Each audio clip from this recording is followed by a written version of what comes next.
కానీ ఇట్లా పైసలు వంచిపెట్టి ఎన్నికలు గెలిచే కల్చర్ అలవాటు చేయలే. కానీ 2018-19 వచ్చే వరకు ఏం చేసినావు? మస్తు భూములు కబ్జాలు పెట్టినావు, ఆయన్ని దోసుకున్నావు. కాళేశ్వరం అన్నావు, భగీరథ అన్నావు, ఇంకోటి అన్నావు, చెత్త చెప్పినావు, పైసలన్నీ చేలో పెట్టుకున్నావు. చేలో పెట్టుకొని ఇక్కడ నువ్వు గెలవడానికి ఏం చేసింది లేదు కాబట్టి, దోసుకున్నదే ఉన్నది కాబట్టి నువ్వు గెలవడానికి ఏం చేసినావు? పైసలు వంచడం అలవాటు చేసినావు. నువ్వు పైసలు వంచితే ఏమవుతుంది? వేరే పార్టీలు కూడా వంచాల్సి వస్తుంది. మరి వాడు పైసలు వంచినప్పుడు వాడు 2 పైసలు పారవసుకోడు కదా. ఎవడైనా వచ్చినాడు ఓ 4 కోట్లు 10 కోట్లు 20 కోట్లు 50 కోట్లు ఖర్చు పెట్టినాడు, డెఫినెట్లీ వాడిని పెట్టుబడి తెచ్చుకుంటాడు. మళ్ళీ దాని మీదకి వెళ్ళి అదనంగా మళ్ళీ నెక్స్ట్ ఎన్నికలు ఖర్చు పెట్టడానికి కూడా సంపాదించుకుంటాడు.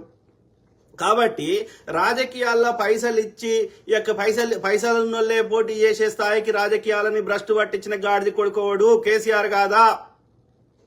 చెప్తాడు ఆ చెత్త నా కొడుకు. మిగులు బడ్జెట్ ఉన్న రాష్ట్రము, అరే అవుల నా కొడుక, అది ఎంతమంది ముఖ్యమంత్రులు పరిపాలించారు ఉమ్మడి ఆంధ్రప్రదేశ్కి కానీ అంతకుముందు కానీ? సో అంతమంది పరిపాలించి 60-70 ఏళ్లలో మనం మొత్తం రాష్ట్రం చేసిన అప్పు ఒక 75,000 కోట్లు మాత్రమే. డాక్టర్ వైఎస్ రాజశేఖర రెడ్డి గారి హయాంలో, కాంగ్రెస్ హయాంలో, ఆ 10 ఏళ్ల పాలనలో 2004 నుంచి 2014 మధ్యలో మనం అప్పులు చేయలేదు.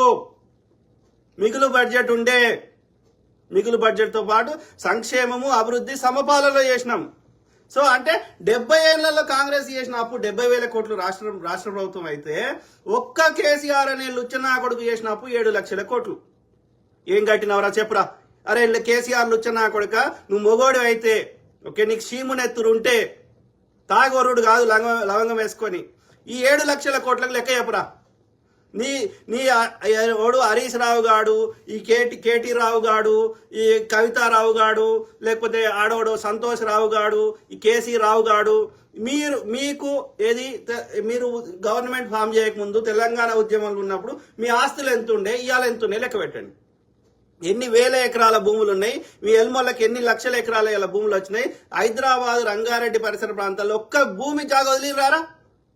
ఆ కాంగ్రెస్ వాడు, ఆ కమ్యూనిస్ట్ వాడు, ఆ నక్సలైట్ వాడు, ఆ భూదాన ఉద్యమం వాడు దళితులకి భూములు వంచి పెడితే, ఎస్సీ ఎస్టీలకు భూములు వంచి పెడితే, ఎకరమో 2 ఎకరాలు, 1/2 ఎకరమో 3 ఎకరాలు వంచి పెడితే అవి 32 కాలంలో ఉంటే చెత్త నా కొడుకు అన్ని తీసి పారదొబ్బిండు. అనుభవదాడు తీసేసి 3 కాలంలో పెట్టిండు చెత్త నా కొడుకు. పెట్టి కొత్త పాస్బుక్లు ఇచ్చిండు. అంటే అర్థమైంది, అనుభవదాడు కాలం లేదు కాబట్టి ఒరిజినల్ ఓనర్ కూడా గదే ఉంటది. వద్దురా కరోనా సమయంలో వద్దురా అంటే ఆగమేఘాల మీద కొత్త సెక్రటరీ కట్టిండు. ఎందుకు కట్టిండి చెత్త నా కొడుకు? అందులో ఉన్న భూ దస్తావేజులు మాయం చేయాలి. ఓడో పెళ్ళాము మొగుడు మాట్లాడుకుంటే, అన్న అయ్యో మాట్లాడుకుంటే నీకేంద్ర 4 సంవత్సరం ఏమొచ్చిందిరా? నాకు సంబంధం లేదంటాడు. నీ ప్రభుత్వం ఉండి, నువ్వు ముఖ్యమంత్రి ఉండి, నీ ప్రభుత్వంలో ఏమైనా నీకు సంబంధం లేదురా గాడి కొడుక, తాగివంటావురా? నీ ప్రభుత్వం నీదన్నప్పుడు ఎవడు తప్పు చేసినా నువ్వు చర్యలు తీసుకునే స్థానంలో నువ్వు ఉన్నప్పుడు నాకు సంబంధం లేదు ఎట్లా అంటావురా గాడి కొడుక? అరే పెళ్ళామోడు మాట్లాడుకునేది నువ్వెందుకు వింటావురా? ఫోన్ ట్యాపింగ్ నాకు సంబంధం లేదంటాడు చెత్త నా కొడుకు. అరే అధికారి తప్పు చేసిండు అనుకుందాం, చర్యలు తీసుకోవాలి. 10 ఏళ్లలో ముఖ్యమంత్రి ఉండి అరే నీకు తప్పు రేపు ఎందుకు పంపుతున్నారా గాడిది కొడుక? వాడు పెళ్ళామోడు మాట్లాడుకునేది నాకెందుకురా? ప్రియురాలు మాట్లాడుకునేది నాకేమైనా దేశం నేర చరిత్ర ఉన్నదిరా? ఇదెందుకురా నాకు అడగవరా ముఖ్యమంత్రివి? అట్లా తప్పు రికార్డు చేసే వారి మీద చర్యలు తీసుకోవరా? 10 ఏళ్ల తర్వాత వచ్చి రాష్ట్రాన్ని సంకనాకిచ్చి నాశనం చేసి నాకు సంబంధం లేదు, ఆ బ్రిడ్జిలు కూలుతాయి. ఎందుకు కూలుతాయి బే?